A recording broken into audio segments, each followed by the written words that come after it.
ತಾರೆ.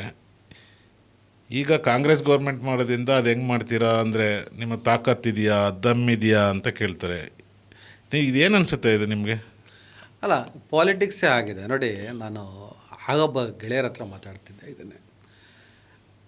ಈ ಕೊಲೆಗಳಾಗ್ತಿದ್ದಾಗ ಕಳೆದ 1 ತಿಂಗಳಲ್ಲಿ ಕರಾವಳಿಯಲ್ಲಿ 3 ಮರ್ಡರ್ ಆಯಿತು.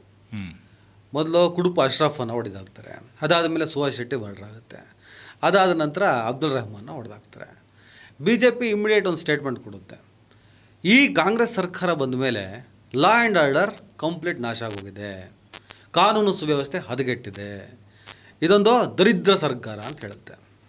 ಆಯ್ತಪ್ಪ, ಈ ಅಲ್ಲಿನ ಕಮ್ಯುನಲ್ ಏನು ಆ್ಯಕ್ಟಿವಿಟೀಸ್ ನಡೀತಿದೆ ಅದನ್ನು ನಾವು ಮಟ್ಟ ಹಾಕ್ತೀವಿ, ಕರಾವಳಿನ ರಿಪೇರಿ ಮಾಡ್ತೀವಿ ಅಂಥೇಳಿ ಮೂವ್ ಆಗಕ್ಕೆ ಹೋಗ್ತಾರೆ. ನೀವು ತಾಕತ್ತಿದ್ರೆ ಹಿಂದೂ ಕಾರ್ಯಕರ್ತರನ್ನ ಮುಟ್ಟಿ ನೋಡೋಣ ಅಂತಾರೆ. ತೊಟ್ಲು ತೂಗೋದು ಇವರೇ, ಮಗುನ ಚಿವುಟೋದು ಇವರೇ.